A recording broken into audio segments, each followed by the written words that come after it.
Now, for an experiment to fit the binomial distribution, there are 4 conditions you have to satisfy.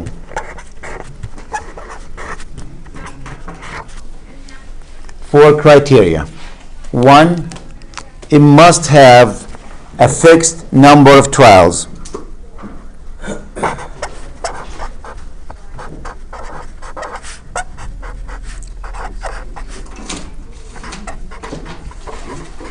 It must have a fixed number of trial, meaning what?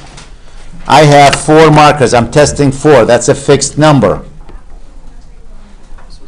Or I have a test that has 20 questions, that's a fixed number. There are some software, some programs, like if you're playing games, for example, you can't advance to the next stage till you get, let's say, 20 correct, or till you have this score before you can move forward.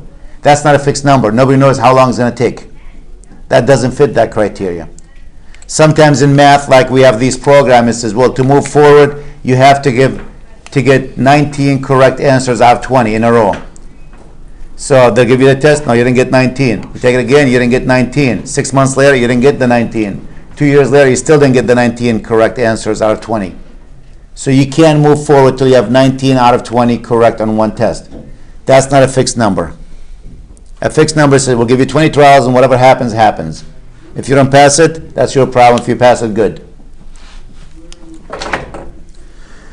The other case, each trial, each procedure must be independent.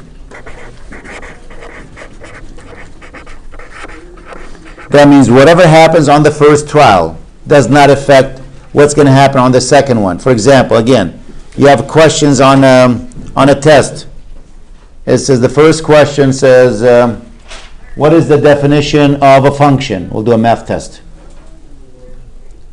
The second question, calculate the area of a circle.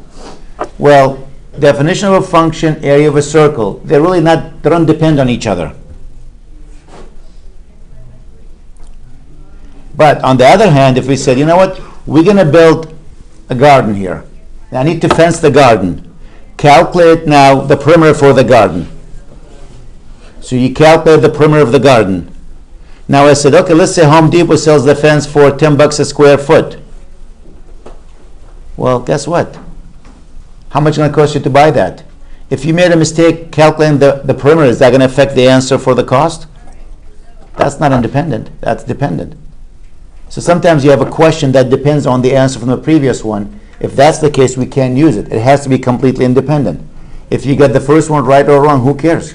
It doesn't affect the answer for the second one. The next one, you must have 2 outcomes. And sometimes they have more than 2, but we can reduce them to 2 outcomes. We call the 2 outcomes success and failure.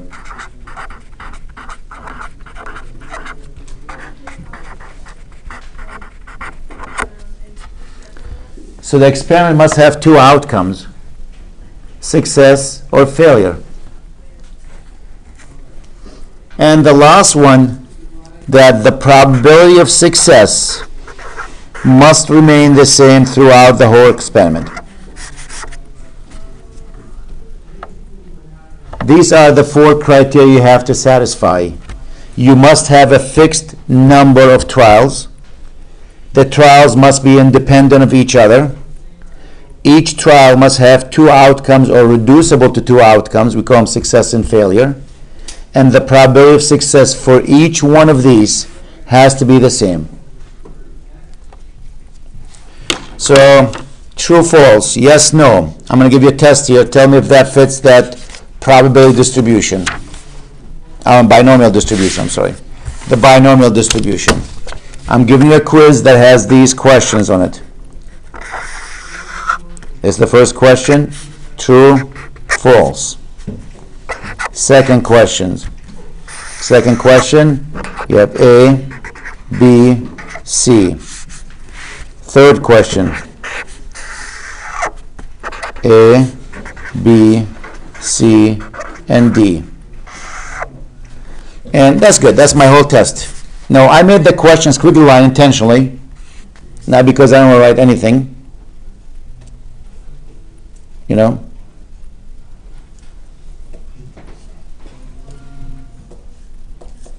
Or I could have made like the first question, is Springfield is a city?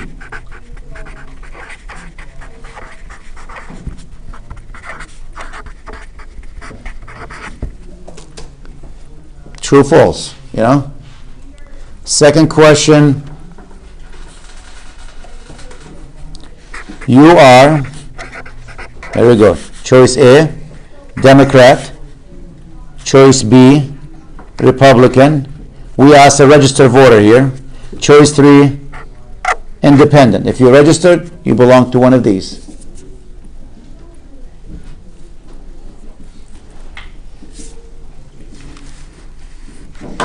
And question number 3, we'll make it A, B, C, D. You have blank brothers. Choice A is 0.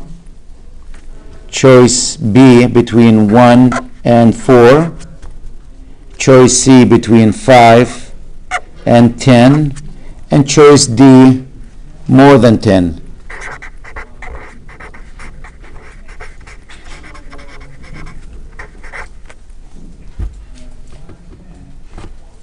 There's my quiz for you. Does this fit a binomial distribution? Let's look at the criteria. Do we have a fixed number of questions here? Yes, 3. Passed.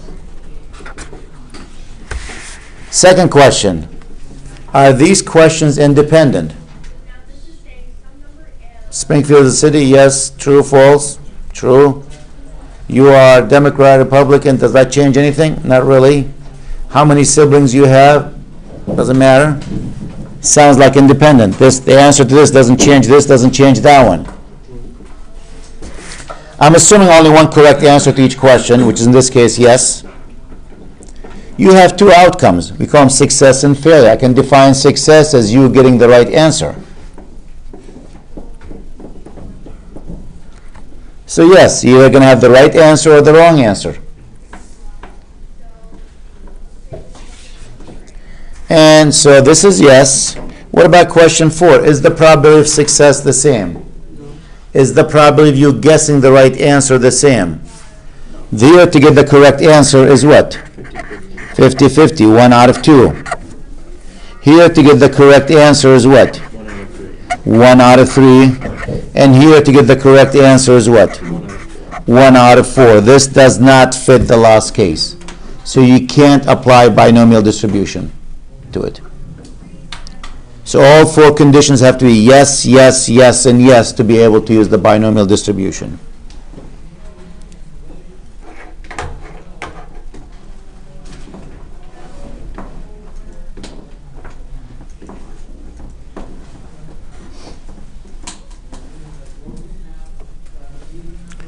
Now, if the event does fit binomial distribution, if it does, then let's continue with that. We're going to define some new variables here. We're going to call the probability of success. We're going to call that P. We're going to call the probability of failure, which is 1 minus P. We're going to call it Q.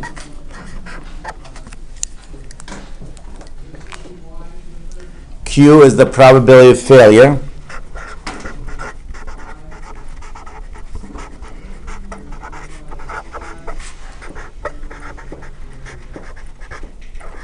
And P is the probability of success.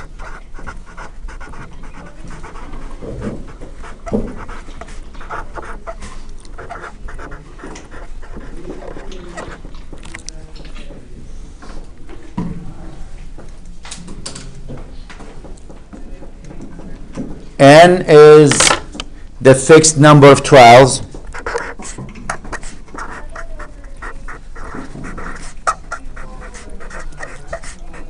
In this case, N in the previous example, we just did that Springfield is a city, you are a Democrat, Republican, how many siblings? N will be what? 3. You have 3 questions. And the markers, when I was holding the markers in my hand, the 4 markers, n was what? 4. I had 4 markers to test. If the test has 20 questions, n equals to 20. If the quiz has 10 questions, n equals to 10.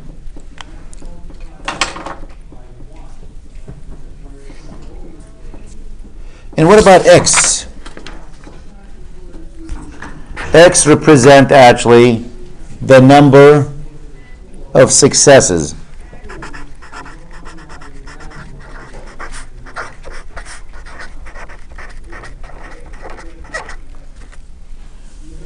In n trials.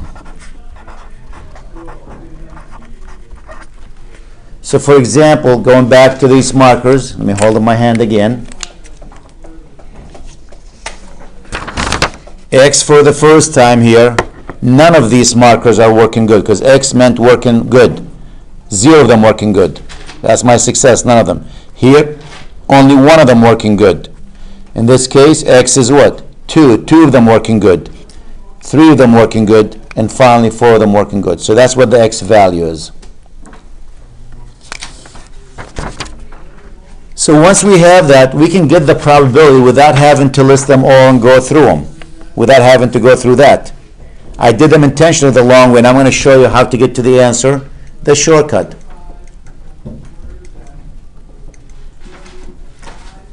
And the way you find the probability of any case now, it's going to be, ready? N factorial over n minus x factorial times x factorial times p to the power of x times q to the power of n minus x.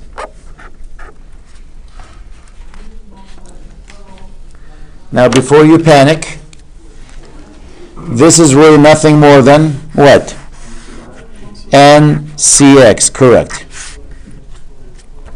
Times p to the x times q to the n minus x.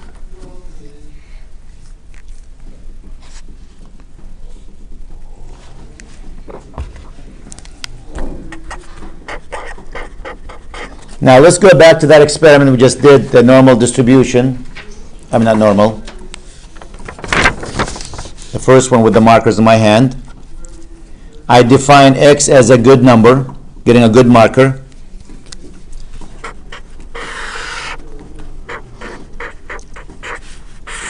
Which it could be 0, 1, 2, 3, or 4. So how many markers do I have in my hand? When we did that one, I had 4 markers, right? So that's what n is. P, the probability of success. I'm defining x as being a good marker. What is the probability of having a good marker? 0.4, right? What's Q, which is the probability of failure, which means not a good marker? 0.6. Let's see if we can find the answer to each one without having to list them, like we did here. I'll keep this one handy here so we can compare them. So for the first one, it's going to be 4C0, x is 0, n is 4. P. P is the probability of success. That's 0.4 to the power of x, which is what? 0. Q, which is 0.6 to the power of what? 4 minus 0, which is what? 4.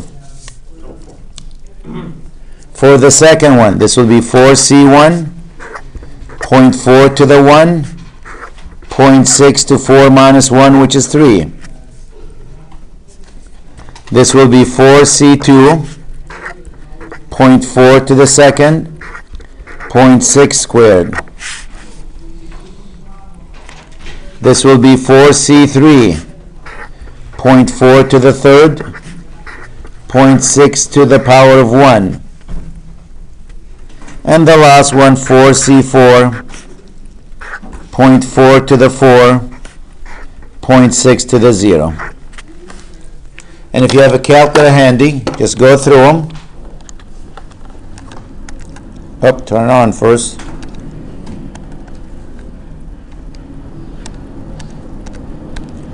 I came up with, let me just do a black marker for this, 0.1296 for this.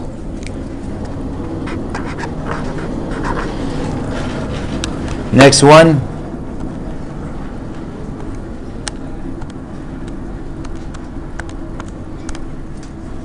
.3456. Next one.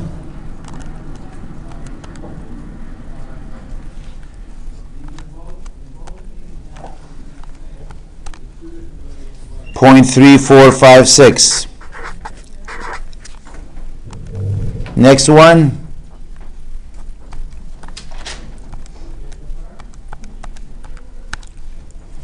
.1536.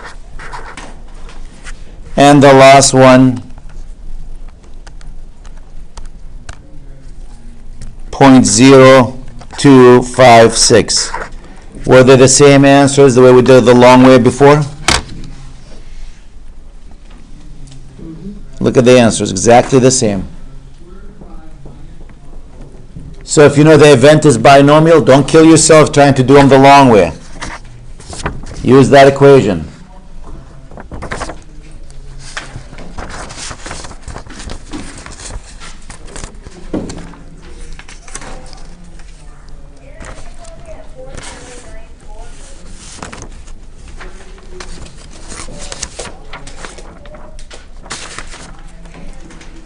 The good news about it also, if you know the event is binomial, if you want to find the average, the mean, you don't have to do it x times piece of x and add them. If you know the event is binomial, there's a shortcut to that to find what the mean and the standard deviation.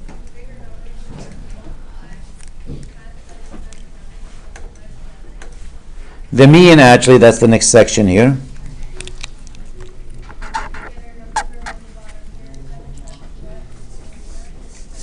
It's n times p. What is n here? How many questions do we have? 4. What's 4 times 0.4? Isn't that 1.6? Interesting. Let me pull that problem back. Where's that problem? What was my mean? 1.6. I don't have to make this table. I don't have to make this if I know it's binomial. What is the standard deviation? It's the square root of n times p times q.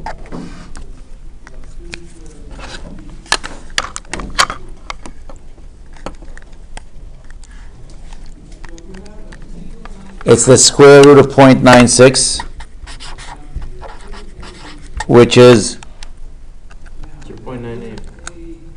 0.98. Was that the same answer too? Mm-hmm. The square root of 0.96, which is 0.98. No need to make this column or that column if you know the event is binomial. If you're not sure, when in doubt, if you have a table, you have no idea if that's binomial or not, then do it this way. I know it's the long way, but you know this will work regardless if it's binomial or not. This shortcut only works if the event is binomial. So if you know the event is binomial, if it meets all 4 conditions, again, the 4 conditions are, do you have a fixed number of trials? Yes. Are they independent? Yes. Do you have 2 outcomes, success and failure? Yes. Is the probability of success the same? Yes. If that's the case, you know it's binomial and you can cheat and use the equation to do that and find the mean and standard deviation.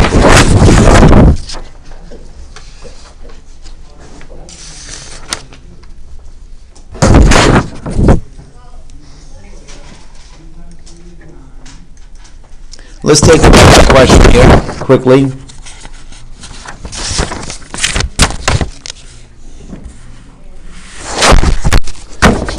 Let's say we're going to select people at random. And we know the probability somebody will wear glasses. We use glasses, use contact. Because glasses you can see it. So let's say contact. We're not sure yet because we have to ask people. Is equal, I don't know. What percent of people do you think wear contact? Wear contacts. Hey, how many people in this room wear contact? Anyone? 2? 3? So let's say about 0.15. If we select 15 people randomly, 15 independent people, so we decide we're going to go somewhere like Holyoke Mall and pick every 10th customer that comes in and ask them if they wear contact or not, or every 20 customers. The reason I said every 20 customer because if you and I walk together and they ask us both, and if our parents have bad eyes, we're both probably going to wear contact. If you wear one, I'm probably going to be wearing one. So by going every 20 customers, even if you have a big family, you're not going to be 20 of you walking at the same time. So you'll have your family, someone else's family, and so forth. So selecting 15 people at random.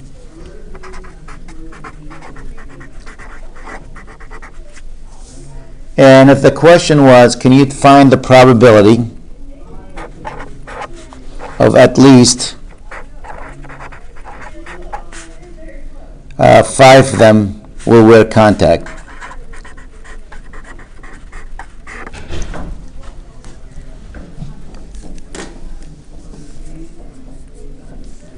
The question, at least 5 will wear contact. So I'm going to define success as wearing contact. You know, if you're wearing glass or contact, that's the last thing you want to do. I won't call that success.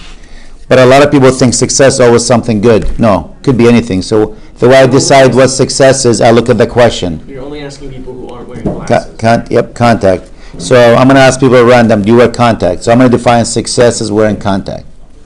It might not be success to you, it might be success to me who I own the company. Oh, good, more people in contact. I'm making money off them. But X means you're wearing contact. It is possible that all 15 of them here are not wearing contact. 0 of them wearing contact. Or maybe 1. Or maybe 2. 3. 4. 5. 6. 7. All the way to where? 15.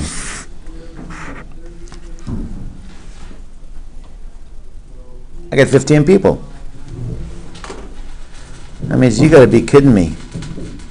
I got to do the answer for 5, for 6, for 7, for 8, for 9, for 10, because this is at least 5. That means 5 or more. Well, if I'm going to do it for 5 or more, I might as well find the whole thing. So for this one, it's going to be what? 15, choose what? 0, X is 0. What is the probability of wearing contacts? That's success. 0.15 to what power? Remember, N, CX, P to the X, Q to the N minus X. That's what I'm going to be using. So 0.5 to the X. What's X equal to? 0. What's Q here? 0.85, 1 minus 0.15.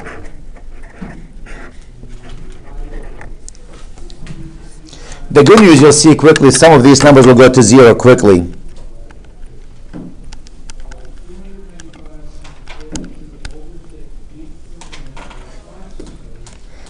This number, 0.0874. Let's carry 4 decimal places. 1, that'd be 15C1, 0.15 to the 1, 0.85 to what? 14.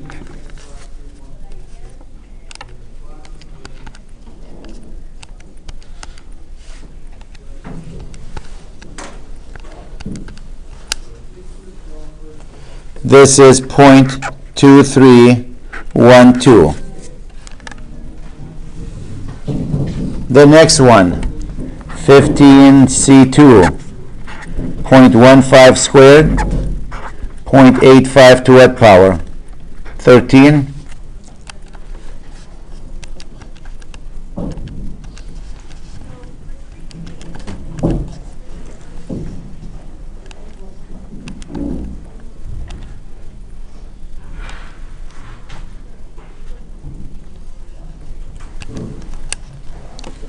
.2856 or 56, yep. 3, 15C3, 0.15 to the third, 0.85 squared.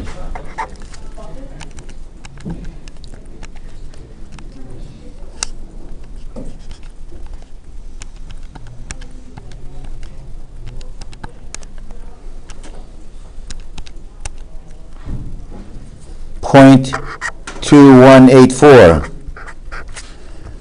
15C4, the number start to drop now, 0.15 to the fourth, 0.85 to the 11.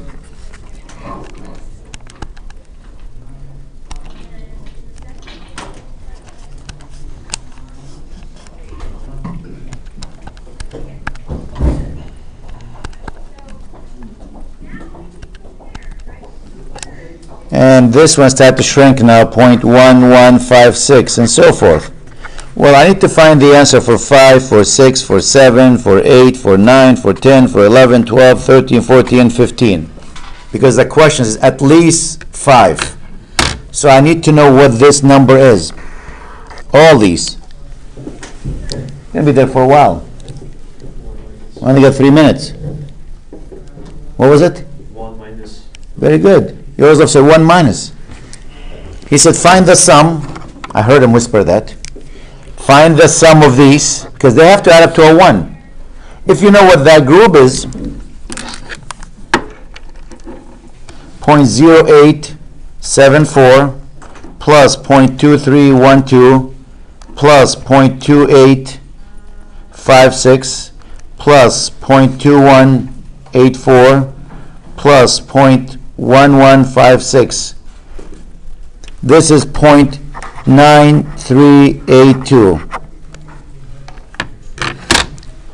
So at least 5 of them wearing glasses, at least 5 is going to be 1 minus 0.9382. Which is 0.0618.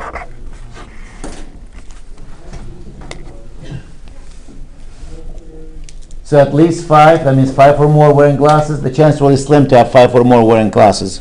Very small chance. Contact, because I made the probability very small, 15%. So you're not going to have 5 people wearing glasses. If I said at most 5, that's 93% chance. What is the expected value? Notice these numbers are high. Why? What do we expect? What was the average? If you look at this problem, you know this is binomial. We expect how many people to wear glasses? The average is what?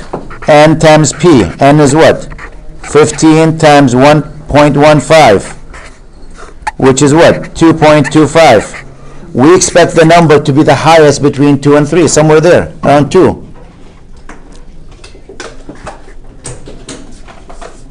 Look at that, 2.8. That's how many we expect to have wearing glasses from that group. And I can calculate the standard deviation N times P times Q. And I'll stop here. So that's binomial distribution.